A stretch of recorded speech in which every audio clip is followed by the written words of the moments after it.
한때 연예인 유리 씨는 패션 좀 안다는 묻 여성들 사이에서 트렌디함 그 자체였습니다. 착용하는 옷부터 가방이나 선글라스까지 그녀가 사용하는 모든 패션 아이템은 언론 매체나 SNS 등에 노출된 순간 품절되기 일쑤였죠. 한국에 이효리가 있었다면 16세기 대영 제국엔 엘리자베스 1세가 있었습니다. 나는 국가와 결혼했다는 유명한 말을 남기며 르네상스 시대의 대표적인 커리어 우먼으로 살았던 그녀는 미국 각국에도 엄청 관심이 많았죠. 고도 비만이었던 아버지의 뚱뚱한 몸매가 싫었던 그녀는 춤과 승마를 즐겨했고 빨리 걷기 운동도 열심히 하며 몸매 관리에 열심이었습니다. 유럽의 귀족 여성들 사이에선 엘리자베스 여왕의 행동거지부터 시작해 그녀가 하는 모든 것이 동경의 대상이었습니다. 미모의 대가는 큰 법일까요? 문제는 엘리자베스 여왕의 미용법들 중에 건강에 나쁜 건 물론이고 생명마저도 빼앗길 수 있는 무서운 것도 포함되어 있었습니다. 엘리자베스 여왕은 1562년에 천연두에 걸렸다 겨우 목숨을 건졌지만 질병은 그녀의 얼굴 피부에 움푹 패인 자국을 남기고 맙니다. 당시 여성의 얼굴 흉터는 상처 이상의 의미를 가졌어요. 여성의 얼굴에 있는 흠은 신의 노여움을 사거나 음란한 욕구가 성기에서 올라와 얼굴에 드러난 것이라는 것이 당시의 편견이었습니다. 당시 귀족 여성들은 피부를 매끄럽게 하기 위해 흉터를 송진, 밀랍 등으로 메우기도 했고 엽기적이게도 사람의 시체에서 떼어난 지방을 바르기도 했습니다. 이 시기에 아주 위험한 화장품이 이탈리아에서 처음 출시됩니다. 그리고 이 치명적인 화장품을 영국에 유행시킨 장본인이 바로 엘리자베스 여왕이었는데요. 백연석, 식초, 탄산염, 비소가 섞인 분을 파운데이션처럼 발랐습니다. 백연석에는 탈모, 근육마비, 기분장애를 일으키는 납성분이 들어있습니다. 게다가 백연석의 부작용 때문에 피부가 건조해져 오히려 주름이 더 늘어났고 또한 화장품 성분에 들어있던 납이 피부의 흉터를 더욱 커지게 만드는 바람에 여성들은 흉터를 메우기 위해 더 많은 양의 중금속 화장품을 덧바르는 악순환이 이어졌어요. 당시 사용하던 파운데이션엔 수은 성분이 들어간 것도 유행했습니다. 주름이나 주근깨를 가리는 데 효과적이었던 이 화장품은 당연히 몸에 해로웠습니다. 수은이 피부로 흡수되는 바람에 태아들이 기형으로 태어나기도 했고 산모들은 우울증이나 편집증 같은 정신질환을 겪게 됩니다. 수은으로 만든 파운데이션 위에 피소로 만든 파우더를 덧바르는 식의 하얀 가면 화장법으로 만들어진 여왕의 창백한 피부는 모두의 부러움을 샀고 이는 피부, 대장, 신장, 간 등의 암을 일으킬 위험을 높였지만 이런 의학 지식이 없었던 당시 상류층이나 궁정의 많은 여성들은 여왕의 화장법을 따라하다 목숨을 잃기도 했다고 합니다. 식물은 광합성을 위해 빛이 필요한데 사람 역시도 비타민 D 합성을 위해선 빛이 필요합니다. 비타민 D 결핍은 구루병을 유발하는데요. 피렌체 메디치 가문의 지하 묘지에 묻혀있던 신생아들을 감식해보니 심한 구루병을 앓았다고 합니다. 당시 여성들은 임신 중임에도 아름다움에 대한 욕망을 포기하지 못하고 하얀 가면을 쓰고 다니느라 햇볕을 쬐지 못했기 때문이죠. 여러모로 치명적인 화장법이 아닐 수 없었어요. 최초의 수세식 화장실을 발명하여 자신의 대모인 엘리자베스 여왕에게 바쳤던 존 해링턴의 말에 따르면 여왕의 말년엔 그녀가 시녀들에게 발작하듯 화를 내곤 했으며 편집증적인 증상을 보였다고 합니다. 그의 말에 따르면 칼로 벽에 걸린 장식품을 찔러내기도 했다는데 이는 60대에 접어든 노화의 영향일 수도 있지만 최근 전문가들에 따르면 그녀의 치명적인 화장법이 그 원인일 수 있다고 주장했습니다.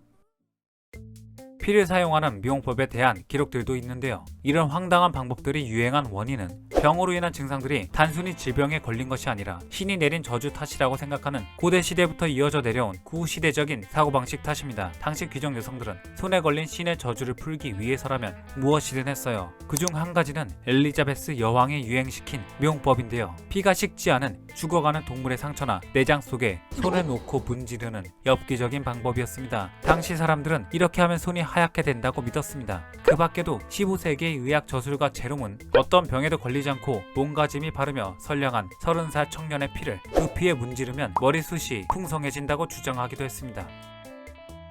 고대 시대 철학자 아리스토텔레스도 사회적인 편견에서 자유롭기는 어려웠나 봅니다. 탈모 때문에 스트레스를 받던 아리스토텔레스는 탈모에 효과가 좋다는 염소 오줌을 머리에 발랐다고 전해지는데요.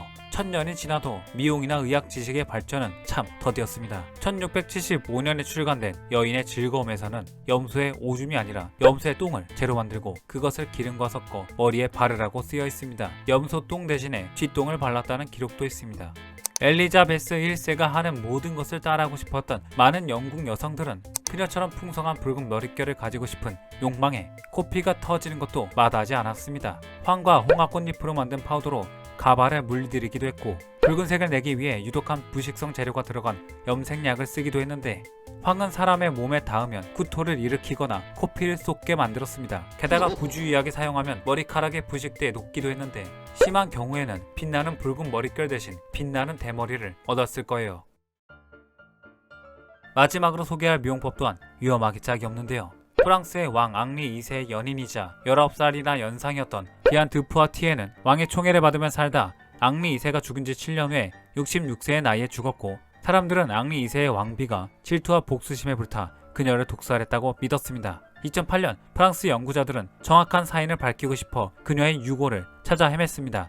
하지만 프랑스 혁명 이후 혁명가들이 프랑스 전역의 왕족과 귀족들의 무덤을 도굴하는 것이 다반사로 일어났는데 디안의 시신 역시 그들의 분노에서 자유롭지 못했죠. 그녀의 뼈는 다른 유골과 섞인 채 여기저기 흩어진 채 버려졌고 보존 상태가 엉망이어서 DNA를 추출할 수 없는 상태였습니다. 그런데 다행스럽게도 당시에는 살아있는 사람이든 죽은 사람이든 그 인물의 머리카락을 잘라 기념으로 지갑에 보관하는 관습이 있었습니다. 그중 일부가 안해성 근처에 있었던 덕분에 주변의 뼈가 그녀의 것이라는 사실을 알아냈고 머리카락에서 디안의 DNA를 추출할 수 있었죠. 자, 그녀는 정말로 독살 당했을까요?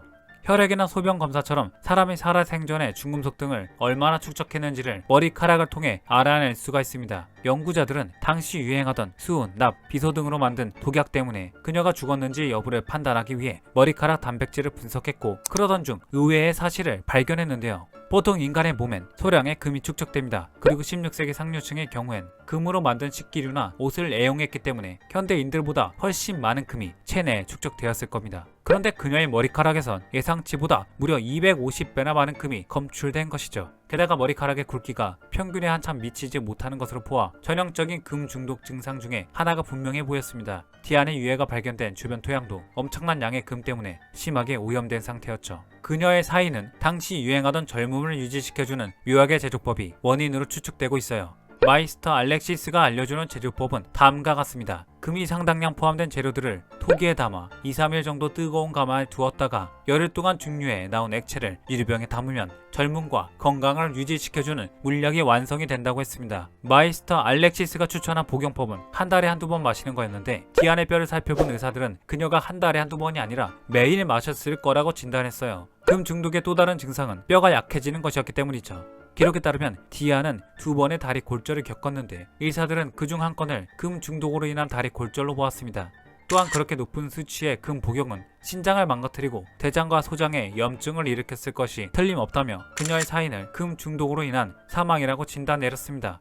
물론 효과는 보았을 겁니다. 그녀가 간절히 바라던 창백한 피부를 얻을 수 있었어요. 당시 유럽 사람들은 여자의 하얀 피부를 미모의 상징일 뿐만이 아니라 건강하다는 증거로 생각했습니다. 하지만 창백한 피부의 의학적인 진실은 다량의 금 때문에 적혈구 생산량이 줄어들면서 심각한 빈혈로 인한 증상에 불과하다는 사실입니다. 자, 오늘의 내용은 여기까지입니다. 르네상스 시대뿐만이 아니라 21세기인 지금도 여전히 외모에 대한 사회의 높은 기준 때문에 힘들어하는 여러분들 파이팅입니다.